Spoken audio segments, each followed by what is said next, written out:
Alors la prévision océanique, donc la question qui se pose maintenant, c'est comment est-ce qu'on peut prévoir hein, le temps qu'il va faire dans l'océan. Donc ça, c'est les prévisions pour après-demain, dans le coin, là, en courant de surface, concentration en chlorophylle. Vous trouvez ça sur le site de Prévimer. Alors comment ça marche? Au départ, on a justement des lois physiques, hein, donc rien ne se perd, rien ne se crée, tout se transforme. Donc c'est toujours des lois de conservation, des trucs tout bêtes, conservation de la masse, pour l'océan, conservation du sel. Vous connaissez somme des forces égale masse fois accélération, les étudiants. Bon, ben voilà, donc ça c'est la conservation de la quantité de mouvement. Donc ces lois-là, on les connaît. Donc on va savoir les traduire en équations, et puis il faut rajouter des choses un petit peu plus spécifiques, alors des conditions limites, parce que l'océan il n'est pas isolé, au-dessus il y a l'atmosphère, il y a des rivières qui se jettent dedans, il y a des interactions avec le fond de l'océan ou avec les côtes. C'est en général ce qui est le plus difficile. Et puis il y a des aspects un petit peu spécifiques, comme les couches limites, les grands courants. Vous avez peut-être remarqué que les grands courants océaniques sont souvent le long des bords ouest des bassins océaniques, hein, le Gulf Stream, etc. Donc il se passe des choses un peu spécifiques dans ce qu'on appelle ces couches limites. Bon, mais ça, donc les physiciens arrivent à les mettre en équation. Et puis on aboutit à un système assez compliqué qu'on appelle les équations aux dérivées partielles. Bon, ça veut dire en gros qu'on a des fonctions qui dépendent de plusieurs variables, x, y, z, les trois variables d'espace, ça dépend du temps. On a la vitesse, la pression, la salinité, la température. Et puis on a des lois d'évolution qui nous traduisent mathématiquement comment ces machins-là doivent évoluer dans le temps. Alors, c'est pas très simple à résoudre malgré tout. C'est même complètement hors de portée. Et donc ce qu'il va falloir faire, c'est renoncer à les résoudre finalement, et par contre essayer de les approximer. C'est exactement comme Lara Croft tout à l'heure. C'est absolument impossible de simuler totalement son mouvement, mais par contre je vais faire un quadrillage, et puis je vais me contenter de calculer l'évolution de la vitesse, de la température, de la salinité, de la pression, sur, disons, un point dans chaque cube de mon quadrillage. Donc voilà, on va finalement mailler le domaine, remplir notre océan par des petits cubes, et calculer eh bien, toutes ces variables, une par petit cube, et régulièrement dans le temps. Alors par exemple, dans le modèle de Météo France qui vous donne des prévisions tous les jours, actuellement, leurs petits cubes, ils font 2,5 km par 2,5 km, et puis ils calculent l'état de l'atmosphère toutes les 15 secondes. Ils font des prévisions comme ça sur 48, 72, 96 heures. Le modèle de Mercator Océan, qui est le centre de prévision océanique à grande échelle, qui est basé à Toulouse aussi, pas très loin de Météo France, lui, il fait des petits cubes de 3 à 10 km dans les océans, sur plusieurs niveaux sur la verticale. Et puis il calcule le temps de l'océan, donc la valeur de ces variables, humidité, pas humidité parce que dans l'océan c'est assez mouillé, sel, température, etc. Toutes les 10 minutes environ. Et il fait des prévisions sur plusieurs semaines, typiquement. Et on fait souvent aussi des simulations océaniques, cette fois climatiques, là sur des dizaines ou des centaines d'années. Bon, alors ça c'est très bien. Donc une fois qu'on a maillé notre domaine, qu'est-ce qu'on fait? Eh bien on avait quand même nos équations qui étaient super compliquées là. Donc on va les transformer en des choses qu'on sait résoudre. Et donc pour faire ça, si vous regardez bien ces équations, pour ceux qui ont des vagues souvenirs de maths, il y a des dérivés à l'intérieur, c'est-à-dire qu'il y a des évolutions lorsqu'on fait varier le temps ou l'espace. Et donc ce qu'on va faire, puisqu'on cherche la variation d'une courbe, on va l'approximer par une droite, c'est le développement de Taylor hein, simplement. C'est même la définition de la dérivée. Donc en gros, tout ce qui est dérivé, on va les remplacer par une combinaison linéaire de valeurs qui sont les valeurs justement dans nos maillages. Voilà. Donc grosso modo, ce qu'il faut retenir, c'est que nos équations compliquées sur les mailles, on a remplacé ça par un gros système d'équations où il y a uniquement comme inconnu les valeurs de la vitesse, de la pression, etc. dans chaque maille. C'est tout. Le seul problème restant, c'est qu'il y en a beaucoup. C'est-à-dire que vous savez résoudre 2x plus y égale 3 et x moins y égale 2.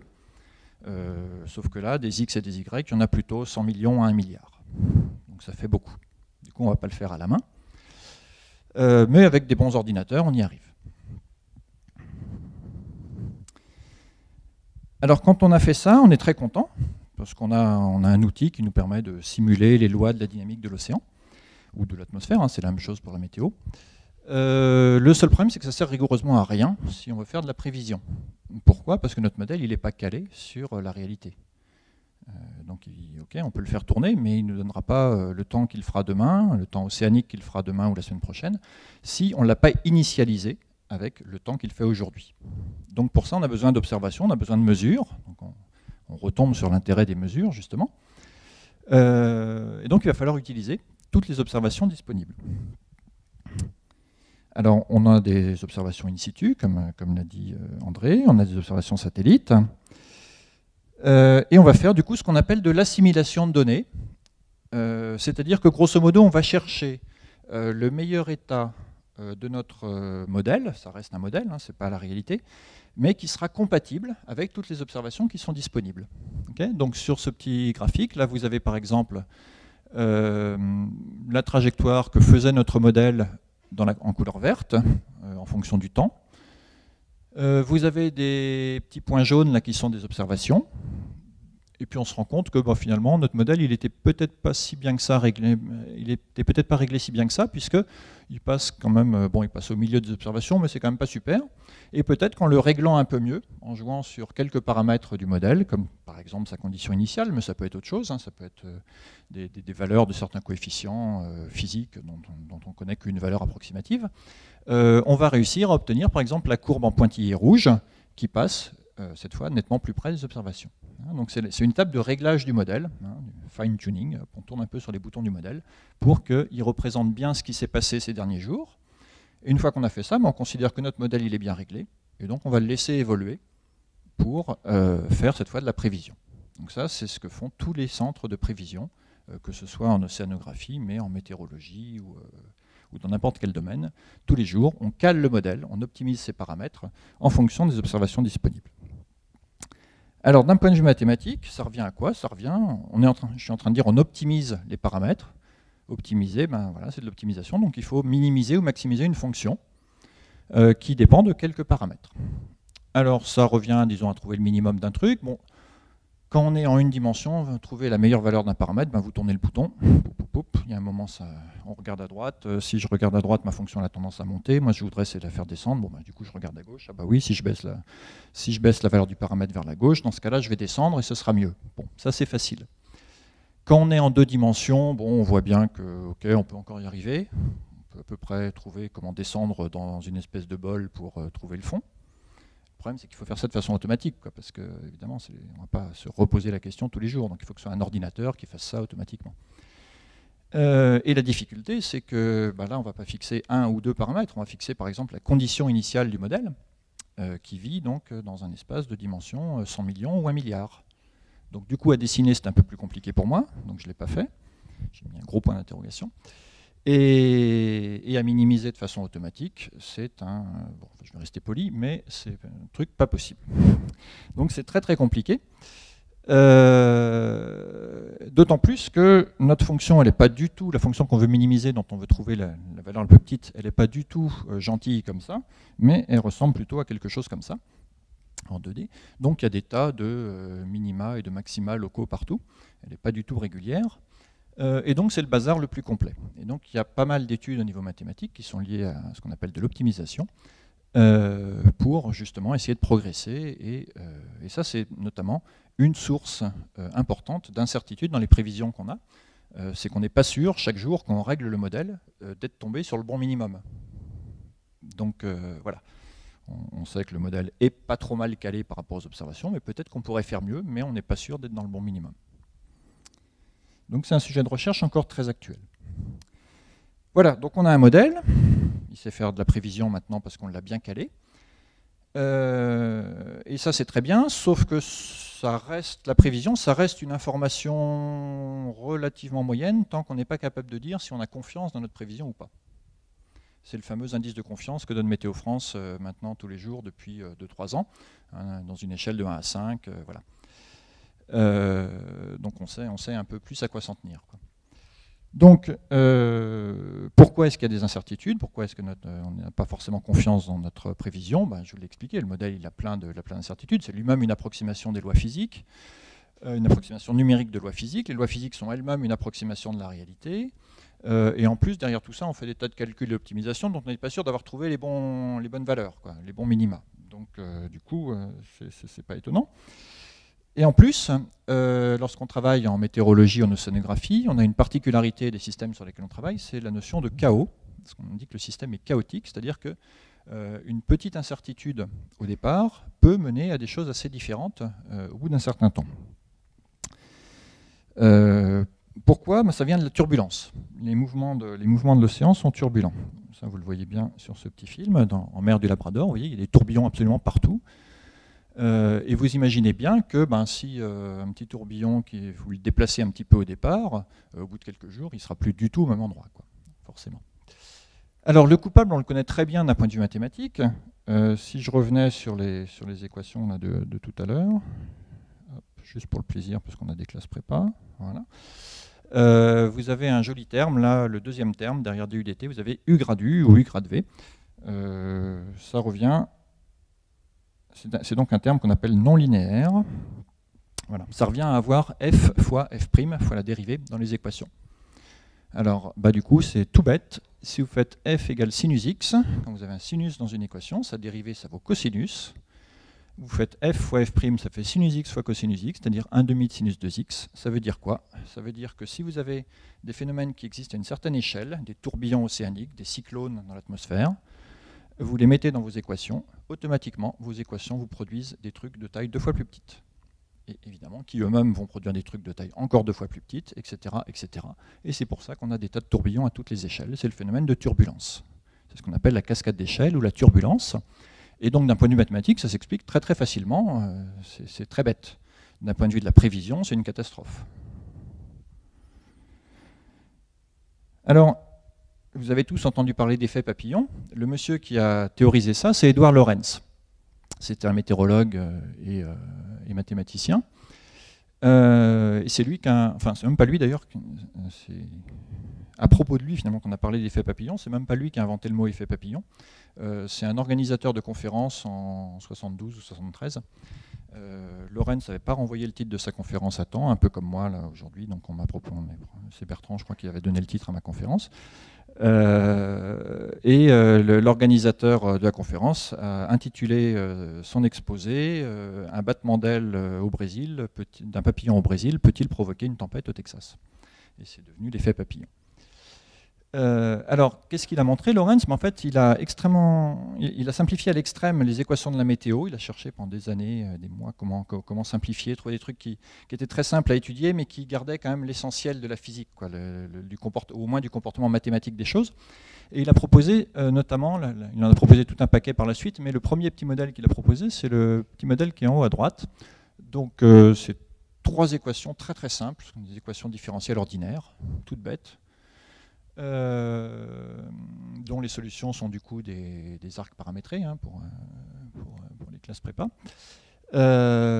Simplement, elles ont une particularité, c'est qu'elles sont non linéaires, comme justement les équations de la physique. Et si on s'amuse à simuler ce petit système et regarder comment ça se comporte, eh bien vous avez des comportements comme celui-là, où on démarrera d'ici, la trajectoire. Donc là, c'est une vue en 3D, je ne sais pas si vous voyez bien.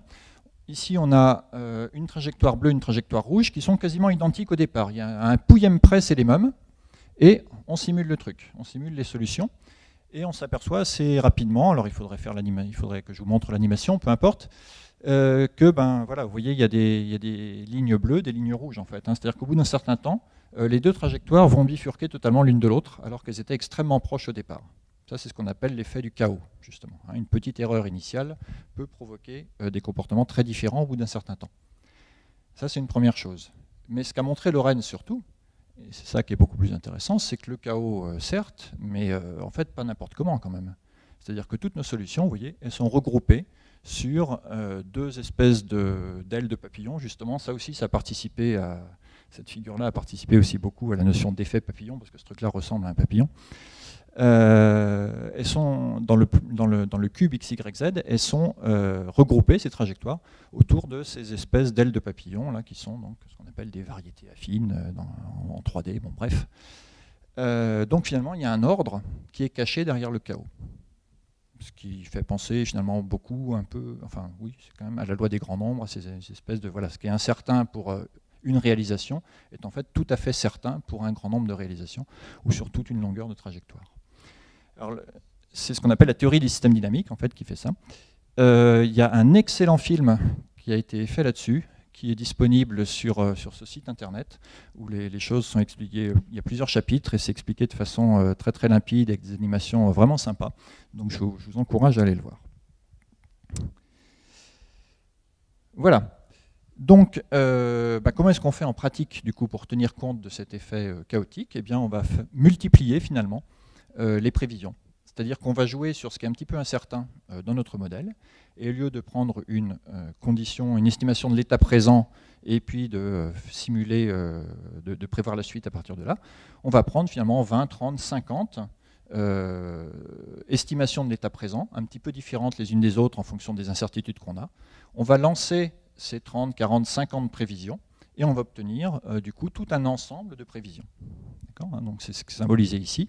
J'ai plusieurs estimations de l'état initial et je vais faire mes simulations comme ça. Et finalement, je verrai après, suivant si les estimations sont toutes regroupées, si les prévisions sont toutes regroupées ou pas, ou au contraire si elles sont très dispersées, si je dois avoir confiance ou non dans mes prévisions. C'est exactement l'indice de confiance de Météo France. Donc Météo France actuellement fait 22 simulations comme ça chaque jour. Donc si sur les 22 simulations, il y en a 21 qui disent qu'il va pleuvoir sur Plérin après-demain, il va donner un indice de confiance très fort. S'il y en a 10 qui disent qu'il va faire beau, 12 qui disent qu'il va faire mauvais, l'indice de confiance il sera vraiment pas bon. Donc c'est une façon d'estimer donc la confiance, l'incertitude. Ça reste extrêmement limité ce truc-là, parce que je vous ai dit que des degrés de liberté, on en a des centaines de millions ou des milliards. Mais voilà, on ne peut pas se permettre de faire des centaines de millions ou des milliards de simulations, donc il va falloir choisir d'en faire 20 ou 30. Donc comment est-ce qu'on les choisit, ces 20 ou 30 simulations? Là aussi, c'est vraiment des domaines de recherche en mathématiques actuellement. Donc il y a des tas de méthodes statistiques, des tas de méthodes liées aussi à la théorie des systèmes dynamiques, justement, dont on a parlé tout à l'heure avec Lorentz, qui permettent d'essayer de prendre finalement les états initiaux qui seront un peu les plus éloignés les uns les autres, de façon à donner un maximum d'informations sur ce qui va se passer après, sur les possibilités, sur le champ des possibles. Donc on essaye en gros de rentabiliser au mieux les quelques simulations qu'on peut se permettre de faire. Voilà, et puis pour terminer, juste, on a une contrainte forte, c'est tout ça c'est fait sur ordinateur, donc il faut calculer tout ça. Donc si je résume ce que je racontais, on a un modèle qui doit être le plus précis possible, qui a des dizaines de millions ou des centaines de millions, voire du milliard de degrés de liberté. On fait de l'assimilation de données dessus, c'est-à-dire qu'on va régler le modèle grâce à des observations, on va caler le modèle. Ce que je n'ai pas précisé, c'est que les méthodes qui permettent de faire ça coûtent 10 à 100 fois le prix du modèle lui-même. L'essentiel des calculs qui sont faits en météorologie, en océanographie, etc., c'est pour caler les modèles, c'est pas du tout pour faire de la prévision. C'est uniquement de la pure technique, ça n'a aucun intérêt. C'est des calculs purement techniques. Mais bon, c'est nécessaire. Et puis derrière, ensuite, une fois qu'on va faire la prévision, que le modèle est calé, on va vouloir donc fabriquer des indices de confiance, quantifier l'incertitude, et on va vouloir en faire le maximum. Voilà. Et les contraintes qu'on a, c'est qu'il faut qu'on fasse avec l'ordinateur qu'on a à notre disposition, et qu'on fasse ça en temps réel, parce que c'est de la prévision quand même. Donc si je veux prévoir le temps qu'il va faire demain, mais que j'ai besoin de 5 jours de calcul pour faire ça, c'est pas terrible. Conclusion, les centres qui font ça, océanographiques, météorologiques ou les centres climatiques, sont parmi les plus gros consommateurs de calcul dans le monde. Et par exemple en France actuellement, une des grosses machines de calcul sur lesquelles ces simulations ont lieu, c'est la machine Curie, qui est donc dans un centre commun au CEA à côté de Paris. Donc c'est vraiment des énormes équipements qui sont partagés par toute la communauté recherche française. Donc vous voyez, celui-là, Curie par exemple, c'est un ordinateur qui a 80 000 processeurs. Pour ceux qui connaissent un peu les chiffres des ordinateurs actuels, c'est assez monstrueux. Et du coup, c'est un petit peu compliqué aussi. Enfin, c'est pas tout à fait comme sur votre PC, quoi, pour s'en servir efficacement. Donc là aussi, il y a des vrais problèmes de recherche, alors plus liés à l'informatique, l'algorithmique, ce qu'on appelle les mathématiques discrètes aussi, ou la logique, pour réussir à tirer le meilleur parti d'un ordinateur comme ça. Hein, vous ne faites pas fonctionner 80 000 processeurs ensemble de façon équivalente. Hein. Faites déjà travailler 3 ou 4 personnes ensemble de façon efficace, c'est vrai que ce n'est pas évident. Alors 80 000, même si c'est des processeurs, ce n'est pas simple. Voilà. Donc je m'arrête là, juste pour résumer, donc c'est ce que j'ai essayé de faire passer un petit peu comme idée, hein, c'est que finalement la prévision météorologique, océanographique, etc., c'est quelque chose de très très pluridisciplinaire, avec beaucoup de mathématiques à l'intérieur, même si on ne les voit pas forcément, et en fait beaucoup de mathématiques très très vivantes, hein, tout à fait récentes. Il y a encore plein de sujets de recherche actuellement. Il y a des équipes de mathématiciens partout dans le monde qui bossent là-dessus pour essayer d'améliorer les choses. Et il reste plein de défis. Et l'an dernier, il y a eu une initiative qui s'appelait Mathématiques pour la planète Terre. C'est en fait une initiative internationale lancée au départ du Canada. Et en France, ça a été notamment décliné par ce site web, Un jour une brève, donc mpt2013.fr, sur laquelle chaque jour, il y avait un petit article de vulgarisation sur les mathématiques pour la planète Terre, justement. Et donc là-dessus, ça continue d'ailleurs encore un petit peu, donc il doit y avoir 300 ou 400 petites fiches, petits articles qui vous montrent comment les mathématiques ont pu ou peuvent participer donc, à une meilleure connaissance de ce qui se passe sur la Terre en général, ou que ce soit pour le fluide, ou pour la vie, ou pour la société. Voilà, je vous remercie.